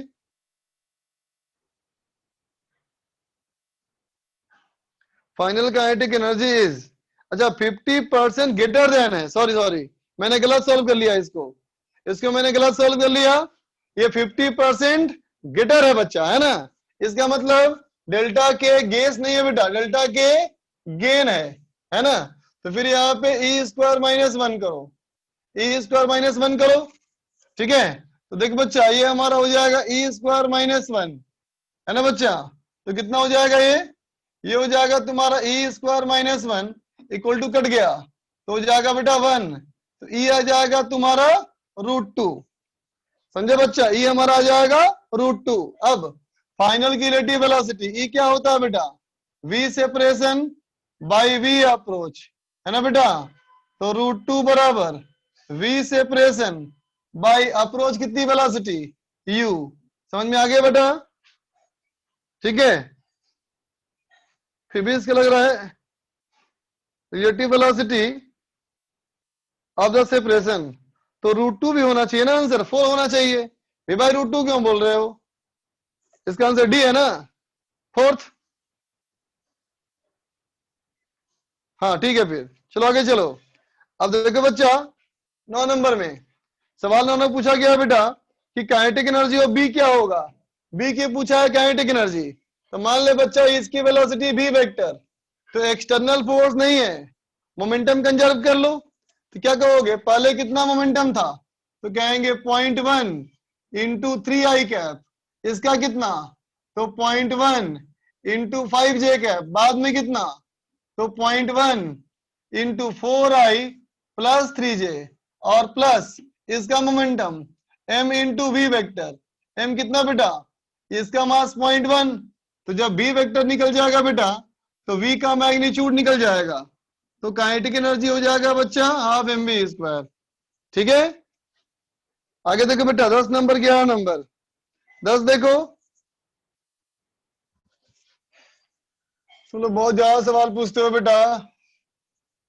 देखो 10 नंबर में 10 नंबर कहता है बेटा ए particle of mass m is dropped from A height h above the ground, ठीक है। At the same time, another particle of the same mass is thrown vertically upward from the ground with a speed √2gs। देख बच्चा यहां से एक particle को गिराया, initial speed 0 है ना बेटा, उसी समय पे यहां से एक पार्टिकल को ऊपर फेंक दिया, कितना स्पीड √2gh, है ना। अब कहता है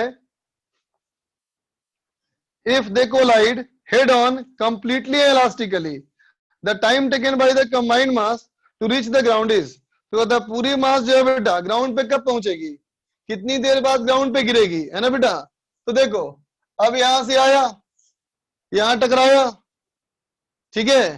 तो देख बच्चा इन दोनों टकराएगा, तो मान ले बेटा यहां कहीं टकराया, है ना बेटा, मान ले यहां कहीं टक्कर हुई। सवाल क्या पूछा गया, देख लो फिर से एक बार।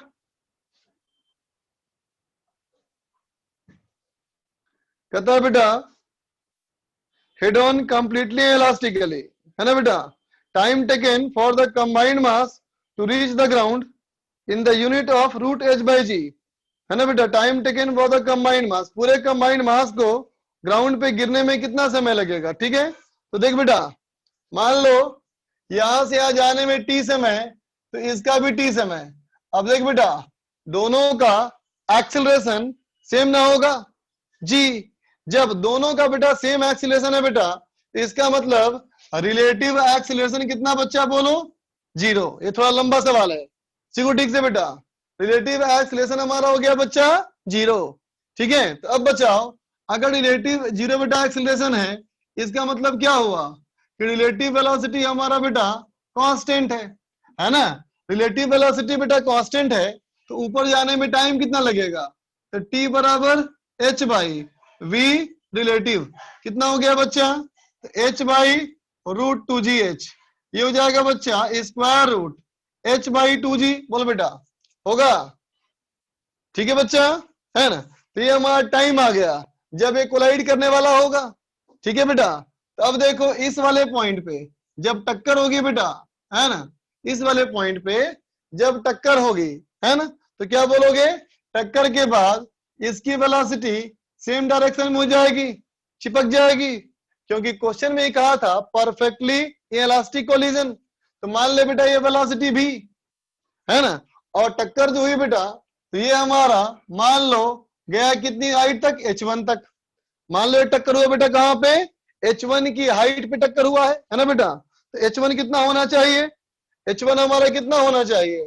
तो बोलोगे बेटा ut plus half at square कितना हो जाएगा बेटा?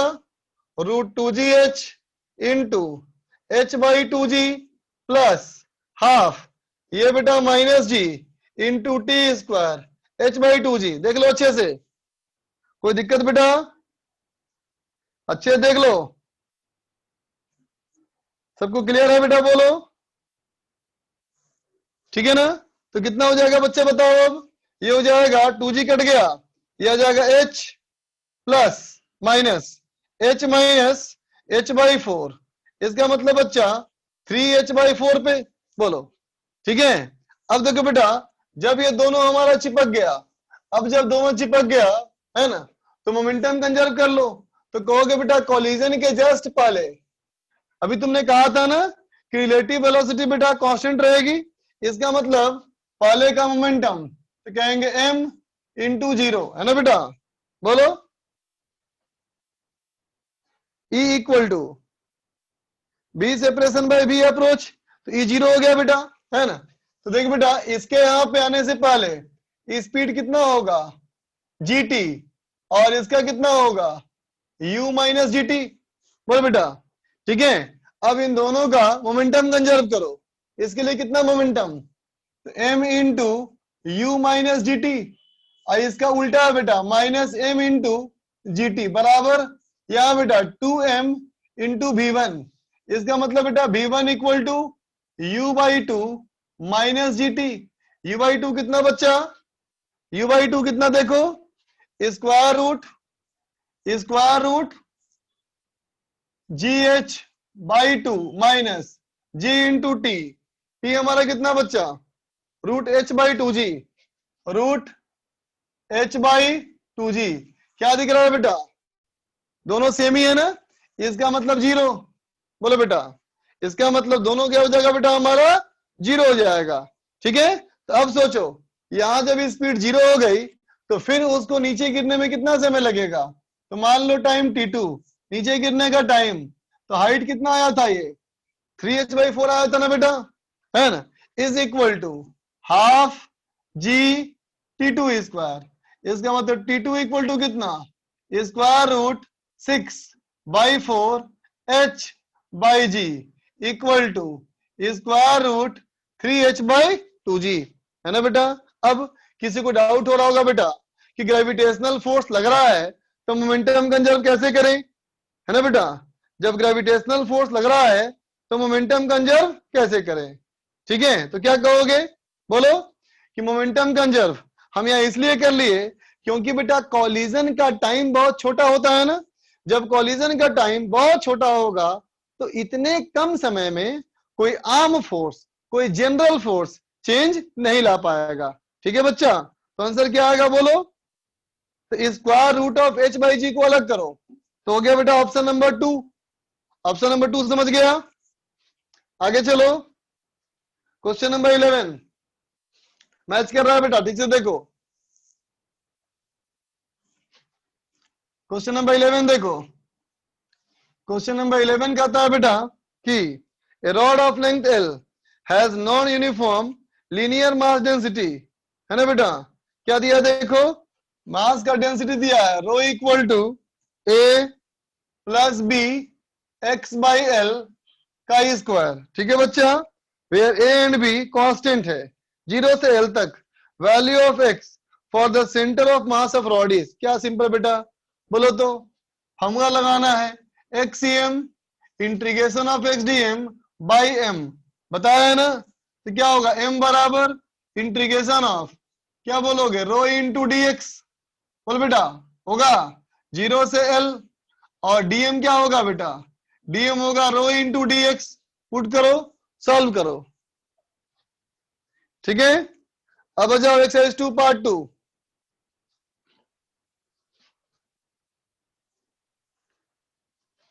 एक्सरसाइज 2 पार्ट 2 में दिया था 5 क्वेश्चन ना, निकालो। आलोक शुक्ला को पूछ रहा है पहला सवाल, ये 5 क्वेश्चन करके ही छुट्टी करूंगा।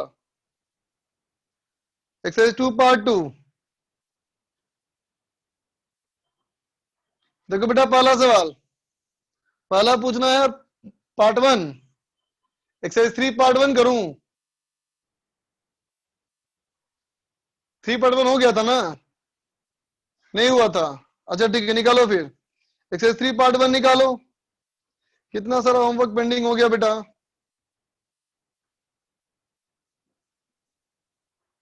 निकालो एक्सरसाइज 3 पार्ट 1।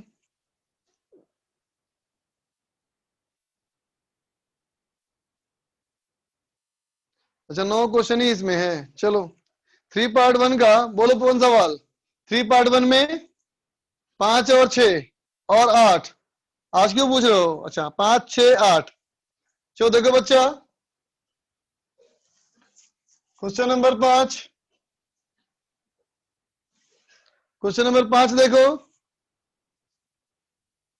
5 कहता है बेटा, ए particle of mass m is projected from the ground with an initial speed u not at an angle alpha, ठीक है बच्चा। कहता है एक पार्टिकल मान लो m मास का, उसको फेंक दिया ग्राउंड से, initial speed u not at an angle alpha. देख बच्चा, यहां से फेंका u नॉट स्पीड से हॉरिजॉन्टल से अल्फा एंगल पे।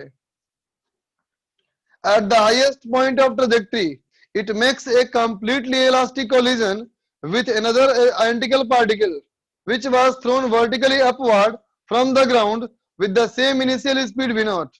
The angle that the composite system with the horizontal. देखते बच्चा, ये पार्टिकल आया बेटा कैसे, वर्टिकल मैक्सिमम पॉइंट पे, और यहां से बेटा नीचे से हमने एक पार्टिकल को फेंका उतने ही स्पीड से, और यहाँ पे बेटा इन दोनों का टक्कर हुआ, ठीक।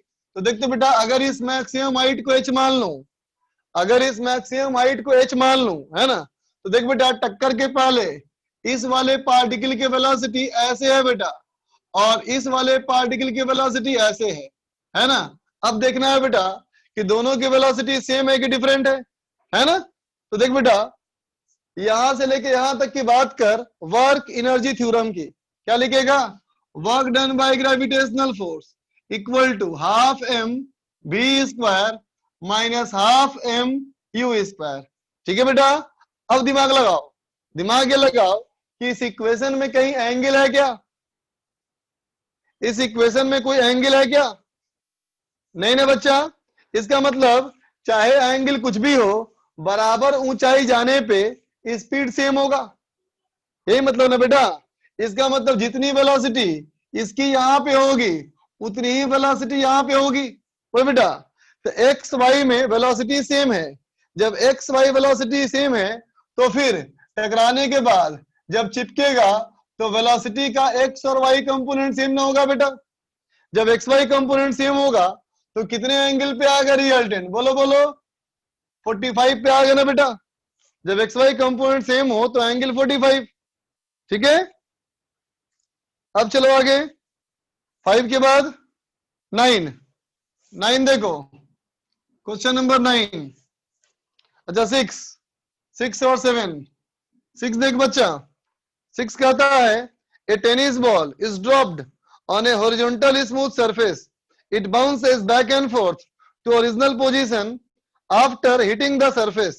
The force on the wall during the collision is proportional to length of compression of ball. Which one of the following sketches describes the variation of kinetic energy with time most approximately? ठीक है बच्चा, देखो एक ball को गिराया ऊपर से, यहां टकराया, फिर बाउंस किया, फिर बाउंस किया, फिर बाउंस किया। ठीक है बच्चा, गौर करो, जब टक्कर होगी बेटा तो जब जब यहां पे आएगा तो एक बार तो वेलोसिटी जीरो होगी ना, बोलो, है ना? इसका मतलब काइनेटिक एनर्जी की वैल्यू जीरो होगी ना एक बार। ठीक है, इसका मतलब ऑप्शन नंबर सी नहीं हो सकता, ऑप्शन नंबर सी संभव नहीं, तो ऑप्शन नंबर सी कैंसिल हो गया। क्यों कैंसिल हो गया? क्योंकि स्पीड जीरो नहीं गया। अब देखो आगे, अब जब यहां से नीचे गिरेगा बेटा तो नीचे आने पे वेलोसिटी क्या लिखोगे? v बराबर gt, है ना? तो काइनेटिक एनर्जी क्या होगा बच्चा? हाफ m b स्क्वायर, इसका मतलब half m g square t square, इसका मतलब k proportional to t square. बोल बच्चा, जब k proportional to t square है तो ग्राफ कैसा बनेगा बेटा? ऐसा ना बनेगा पैराबोला। ऐसा पैराबोला किस में है? देखो, ऐसा पैराबोला हमारा किस में है? ऑप्शन नंबर बी में है बच्चा, है ना? हालांकि क्वेश्चन में कहा है कि वो उतना ही हाइट जा रहा है, हालांकि उससे फर्क नहीं पड़ता हमें। ठीक है, आगे चलो, नंबर 7 बोला था ये, 7 8 9 सब पूछ लेगा रे। देखो तो 7 देख बच्चा, 7 कहता है कि सी बताया ना बेटा, सी कैंसिल हो गया क्योंकि बीच में स्पीड जीरो नहीं आया, है ना? ये कहता हम क्या सोचे, इतना सवाल करो बेटा, सोच अपने आप डेवलप होगी, है ना? आज जितने उम्र के हो उतने ही उम्र के थोड़ी रहोगे, एक साल बाद थोड़े बड़े हो जाओगे, थोड़े मैच्योर हो जाओगे, है ना? 7 नंबर देखो बेटा सवाल, कहता है block of mass capital M has a circular cut with a frictionless surface as shown.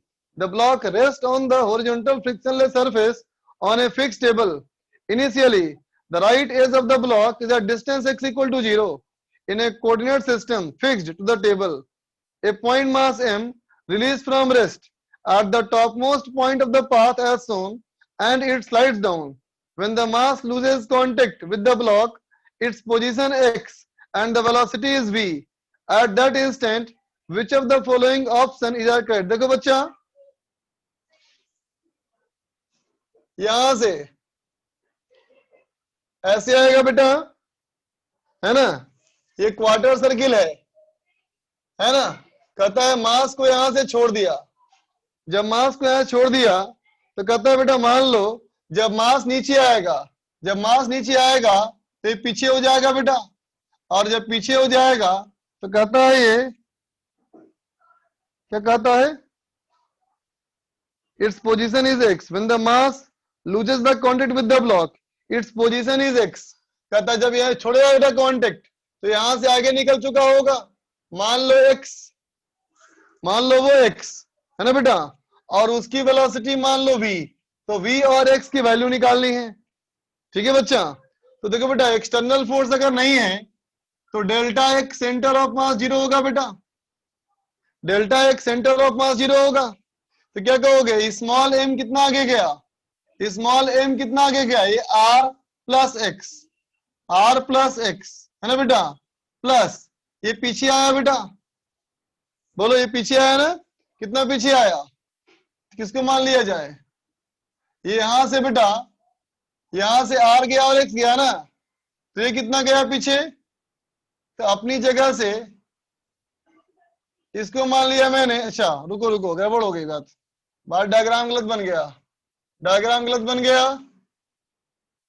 कहता है जस्ट छोड़ने से पहले, जस्ट छोड़ने से पहले बेटा, तो जस्ट छोड़ने से पहले तो ऐसे हो जाएगा, थोड़ा सा पीछे आएगा बेटा ये, तो यहां से पार्टिकल छोड़ेगा ऐसे, तो ये डिस्टेंस हमारा x, ये डिस्टेंस x हो गया बच्चा, इसको x मान लो, तो ये पहले r था और x है, तो कितना आगे गया? r माइनस एक्स, पीछे आया, है ना बेटा, आगे गया, r माइनस एक्स आगे गया और ये x पीछे आया, तो plus capital M into minus X equal to 0, तो x इक्वल टू कितना हो जाएगा? M R by M plus M, M R by M plus M कौन सा ऑप्शन?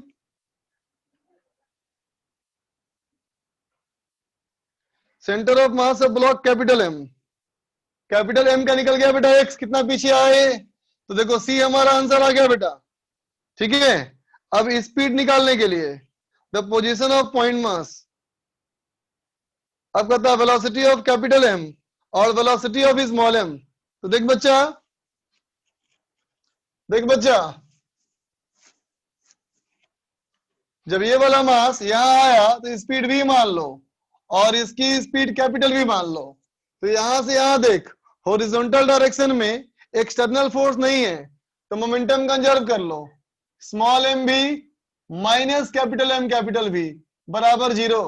ये इनिशियल मोमेंटम बेटा और ये फाइनल मोमेंटम, ठीक है बच्चा। अब जब नीचे आएगा बेटा, जब नीचे आएगा, अच्छा इसका सी नहीं दिया बेटा क्या, इसका सी नहीं दिया answer,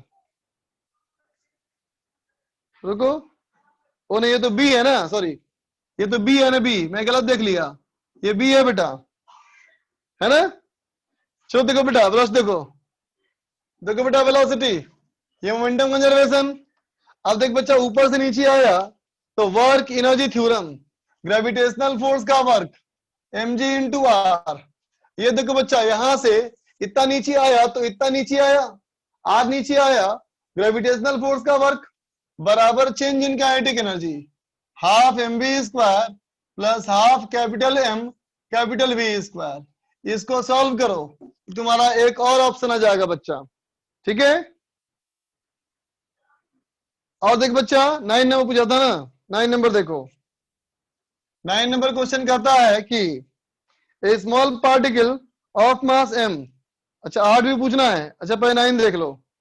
A small particle of mass m moving inside a heavy block follow a straight tube inside the tube axis undergoes elastic collision at the two ends.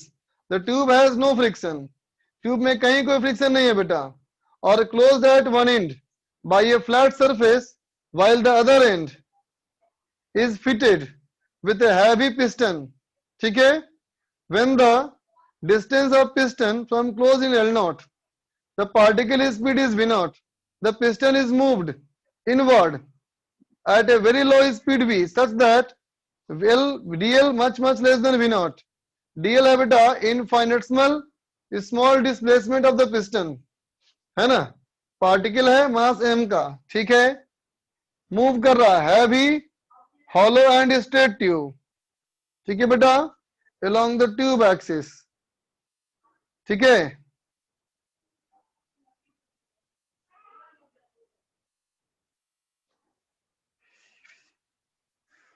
फिर कहता है बेटा v की वैल्यू बहुत छोटी है dl अपॉन l बिलॉट से, है ना। कहता है बेटा देखो 9 नंबर में, देखो बेटा बढ़िया सवाल है ये, सीखो इसको। एक हमारा मान ले बच्चा पिस्टन, है ना, a small particle of mass m moving inside a heavy hollow and straight tube along the tube axis undergoes elastic collision at the two ends. कोई पार्टिकल है बच्चा, दोनों एंड पे इलास्टिक कोलिजन करेगा, ट्यूब में कहीं कोई फ्रिक्शन नहीं है, it is closed at the one end by a flat surface, यहां से क्लोज कर दिया इसको, ठीक है। हैवी मूवेबल फ्लैट पिस्टन, बहुत भारी है, इसके मुकाबले बहुत भारी है, ये स्मॉल एम, ठीक है बच्चा। अब कहता है L बराबर L नॉट और पार्टिकल की स्पीड है बच्चा V नॉट, है ना। The piston is moved inward with A speed, बहुत कम स्पीड से इसको अंदर मूव करा रहे हैं, कैपिटल V स्पीड से। V जो है dl बाई L से V नॉट से बहुत कम है, dl हमारा बहुत छोटा डिस्प्लेसमेंट है, ठीक है बच्चा। तो सवाल पूछता है पहला, after each collision with the piston the particle increases its speed by 2v। जब जब कोलिजन होगा तो इसकी स्पीड 2v बढ़ जाएगी। देखते हैं बच्चा क्या हो जाएगा, लौटने के समय स्पीड v मान लो, तो E बराबर v सेपरेशन कितना हो गया, v minus v by approach velocity v not plus v, ये 1 है बच्चा, so v equal to V not plus 2v। इसका मतलब बच्चा ए ऑप्शन सही हो गया। बी देखो, piston moved by inward DL, the particle speed increases by 2v dl by l। कहता है बेटा इफ द पार्टिकल को स्पीड dl मूव करेगा तो पार्टिकल की स्पीड जो है बेटा ये बढ़ जाएगी 2v dl by l। और तीसरा कहता है particle kinetic energy increases by a factor of 4 when the piston is moved inward from l not to half l not, the rate at which particle strike the piston is v by l। देख बच्चा, देखो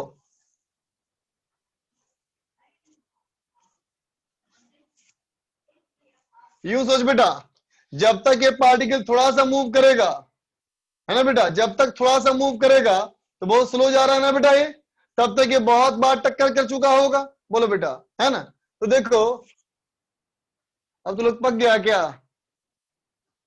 बाद में करूं? अरे बच्चे बच्चे हैं 81। चल छोड़ भाई छोड़, थक गया तुम लोग बहुत ज्यादा, छोड़ो। चलो देखो होमवर्क देता हूं आगे। होमवर्क में exercise centre of mass complete कर लेना है ना बेटा। सेंटर ऑफ मास कंप्लीट कर लेना है, ठीक है। और आरबीडी का सेक्शन ए और बी करना है, ठीक। बस यही होमवर्क है। चलो बच्चा bye. Centre of mass complete, RBD का ए और बी। बाय बच्चा।